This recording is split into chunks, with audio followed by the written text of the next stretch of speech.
Ladies and gentleman, Bima ತೀರದಲ್ಲಿ ಮತ್ತೊಮ್ಮೆ ರಕ್ತ ದೋಕುಳಿ ನಡೆದಿದೆ.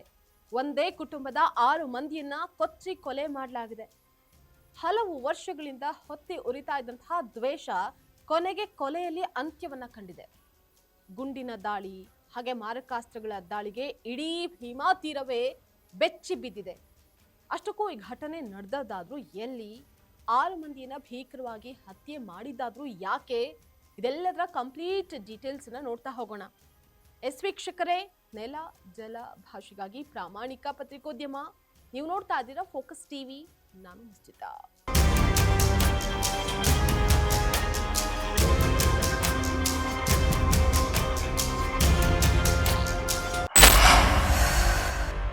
ಈ ಒಂದೊಂದು ಭೀಕರ ದೃಶ್ಯವನ್ನ ನೋಡ್ತಾ ಇದ್ರೆ ಎಂಥವರ ಎದೆಯೂ ಝಲ್ ಅನ್ನುವಂತಿದೆ. ಒಂದೇ ಕುಟುಂಬದ 6 ಜನರನ್ನ ಹಾಡು ಹಗಲೇ ಕಣ್ಣಿಗೆ ಖಾರ ಪುಡಿಯನ್ನ ಎರಚಿ ಸಿಕ್ಕಲಿಗೆ ಕೊಚ್ಚಿ ಭೀಕರವಾಗಿ ಹತ್ಯೆಯನ್ನ ಮಾಡಿದ್ದಾರೆ. ಇಡೀ ಭೀಮಾ ತೀರವೇ ಶೋಕದ ಮೌನದಲ್ಲಿ ಮುಳುಗಿದೆ. ಅಷ್ಟಕ್ಕೂ ಈ ಘಟನೆ ನಡೆದದಾದ್ರೂ ಎಲ್ಲಿ ಅಂತ ಅಂದ್ರೆ ವಿಜಯಪುರ ಜಿಲ್ಲೆಯ ಚಡಚಣ ತಾಲೂಕಿನ ಗೋವಿಂದಪುರ ಗ್ರಾಮದಲ್ಲಿ. ಭೀಮಾ ತೀರದ ಗೋವಿಂದಪುರ ಗ್ರಾಮದಲ್ಲಿ ನೀರಾಳೆ ಮತ್ತು ಗೋಳಗಿ ಕುಟುಂಬದ ಕೃಷಿ ಚಟುವಟಿಕೆ ಮಾಡಿಕೊಂಡು ಜೀವನವನ್ನ ಸಾಗಿಸ್ತಾ ಇದ್ರು. ಆದರೆ ಈ ಘಟನೆಗೆ ತಿರುವು ಪಡೆದಿದ್ದೇ ಇಲ್ಲಿ. ಸುಮಾರು 25 ಎಕರೆ ಜಮೀನನ್ನ ನೀರಾಳೆ ಕುಟುಂಬ ಪ್ರತಿ ಎಕರೆಗೆ 15 ಲಕ್ಷ ರೂಪಾಯಿಗಳಂತೆ ಖರೀದಿಯನ್ನ ಮಾಡಿತ್ತು. ಈ ಜಮೀನಿನ ಪಕ್ಕದಲ್ಲೇ ಗೋಳಗಿ ಕುಟುಂಬದ ಜಮೀನು ಇದ್ದ ಕಾರಣ ಆ ಭೂಮಿಯ ಮೇಲೆ ಗೋಳಗಿ ಕುಟುಂಬವೂ ಕಣ್ಣನ್ನ ಇಟ್ಟಿತ್ತು.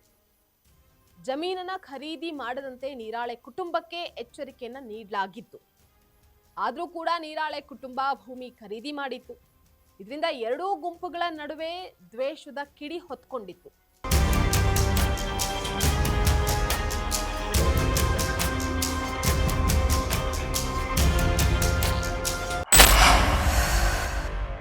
ನಂತರ ಎರಡೂ ಕುಟುಂಬಗಳ ನಡುವಿನ ದ್ವೇಷ ಮತ್ತಷ್ಟು ತೀವ್ರಗೊಂಡು ಗುಂಡಿನ ದಾಳಿ, ಮಾರಕಾಸ್ತ್ರಗಳ ಅಟ್ಟಹಾಸವನ್ನ ನಡೆಸಿ 6 ಜನರನ್ನ ಹತ್ಯೆ ಮಾಡಿದ್ದಾರೆ. ಗೋವಿಂದಪುರ ಗ್ರಾಮದ ನೀರಾಳೆ ಮತ್ತು ಗೋಳಗಿ ಕುಟುಂಬಗಳ ನಡುವೆ ಕಳೆದ ಕೆಲವು ಸಮಯದಿಂದ ಜಮೀನಿಗೆ ಸಂಬಂಧಪಟ್ಟಂತೆ ತೀವ್ರ ಆಸ್ತಿ ವಿವಾದವನ್ನ ನಡೆಸಿಕೊಂಡು ಬಂದಿತ್ತು. ಇವತ್ತು ಈ ವಿವಾದ ವಿಕೋಪಕ್ಕೆ ತಿರುಗಿದ್ದು ಗೋಳಗಿ ಕುಟುಂಬದ ಸದಸ್ಯರು ನೀರಾಳೆ ಕುಟುಂಬದವರ ಮೇಲೆ ಏಕಾಏಕಿ ಬಂದೂಕ್ನಿಂದ ಗುಂಡಿನ ಸುರಿಮಳೆಗೈದಿದ್ದಾರೆ. ಜೊತೆಗೆ ಕಬ್ಬು ಕತ್ತರಿಸುವಂತಹ ಕತ್ತಿಯಿಂದ ಕೊಚ್ಚಿ ಕೊಲೆ ಮಾಡಿದ್ದಾರೆ. ಗೋಳಗಿ ಕುಟುಂಬದವರ ಈ ಭೀಕರ ದಾಳಿಗೆ ನೀರಾಳೆ ಕುಟುಂಬದ ಪ್ರಮುಖರು ಹಾಗೆ ಅವರ ಬೆಂಬಲಿಗರು ಸೇರಿ ಒಟ್ಟು 6 ಮಂದಿ ಸ್ಥಳದಲ್ಲೇ ಪ್ರಾಣವನ್ನು ಕಳೆದುಕೊಂಡಿದ್ದಾರೆ.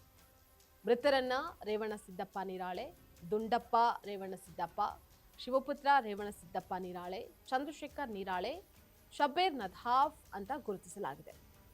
ಒಟ್ಟು 25 ಎಕರೆ ಜಮೀನಿನ ವಿವಾದ ಇದಾಗಿದ್ದು ಪ್ರತಿ ಎಕರೆಗೆ 15 ಲಕ್ಷದಂತೆ ನೀರಾಳೆ ಕುಟುಂಬ ಖರೀದಿ ಮಾಡಿತ್ತು. ಪಕ್ಕಾ ಜಮೀನು ಮೌಲ್ಯ ಬಂದು 25 ಲಕ್ಷ ಇತ್ತು. ಆದರೆ ನೀರಾಳೆ ಕುಟುಂಬ 15 ಲಕ್ಷಕ್ಕೆ ಖರೀದಿ ಮಾಡಿತ್ತು. ಈ ಜಮೀನಿನ ಪಕ್ಕದಲ್ಲೇ ಅಪ್ಪುಗೌಡ ಗೋಳಗಿ ಜಮೀನು ಕೂಡ ಇತ್ತು. ನೀರಾಳೆ ಕುಟುಂಬ ಖರೀದಿ ಮಾಡಿದಂತಹ ಜಮೀನಿನ ಮೇಲೆ ಅಪ್ಪುಗೌಡ ಗೋಳಗಿ ಕಣ್ಣಿಟ್ಟಿದ್ದ. ಆ ಜಮೀನು ಖರೀದಿ ಮಾಡದಂತೆ ನೀರಾಳೆ ಕುಟುಂಬಕ್ಕೆ ಅಪ್ಪುಗೌಡ ಗೋಳಗಿ ಧಮಕಿಯನ್ನ ಕೂಡ ಹಾಕಿದ್ದ.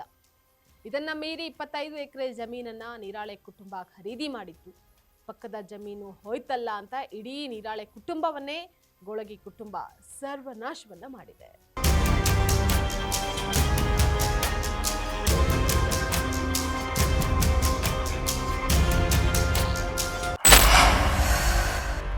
ಒಂದೇ ಗ್ರಾಮದ 6 ಜನರ ಭೀಕರ ಹತ್ಯೆಯಿಂದಾಗಿ ಭೀಮಾ ತೀರದಾದ್ಯಂತ ಹಳೆ ಹಗೆತನದ ನೆರಳು ಮತ್ತೆ ಆವರಿಸಿದ್ದು ಸಾರ್ವಜನಿಕರಲ್ಲಿ ಭಾರಿ ಆತಂಕವನ್ನ ಸೃಷ್ಟಿ ಮಾಡಿದೆ. ವಿಷಯ ತಿಳಿತಾ ಇದ್ದಂತೆ ವಿಜಯಪುರ ಜಿಲ್ಲಾ ಪೊಲೀಸ್ ವರಿಷ್ಠಾಧಿಕಾರಿಗಳು ಹಾಗೆ ಹಿರಿಯ ಪೊಲೀಸ್ ಅಧಿಕಾರಿಗಳ ದಂಡು ಸಶಸ್ತ್ರ ಪಡೆಗಳೊಟ್ಟಿಗೆ ಗೋವಿಂದಪುರ ಗ್ರಾಮಕ್ಕೆ ಧಾವಿಸಿದೆ. ಚಡಚಣ ಪೊಲೀಸ್ ಠಾಣೆಯಲ್ಲಿ ಮೃತ ದುಂಡಪ್ಪ ನೀರಾಳೆ ಅವರ ಪುತ್ರ ಚೇತನ್ ಕುಮಾರ್ ನೀರಾಳೆ ಪಾಟೀಲ್ ಕುಟುಂಬದ 12 ಜನರ ಹೆಸರಿನೊಟ್ಟಿಗೆ ಇನ್ನಿತರರ ವಿರುದ್ಧ ದೂರು ಸಹ ದಾಖಲಿಸಿದ್ದಾರೆ. ಪೊಲೀಸರು ಪ್ರಕರಣವನ್ನು ಗಂಭೀರವಾಗಿ ಪರಿಗಣಿಸಿ ಆರೋಪಿಗಳ ಬಂಧನಕ್ಕೆ ಜಾಲ ಬೀಸಿದ್ದಾರೆ. ಇದಾಗಿತ್ತು ಇವತ್ತಿನ ಕ್ರೈಮ್ ಅಪ್ಡೇಟ್. ನೆಲ ಜಲ ಭಾಷೆಗಾಗಿ ನೋಡ್ತಾ ಇರಿ ಫೋಕಸ್ ಟಿವಿ.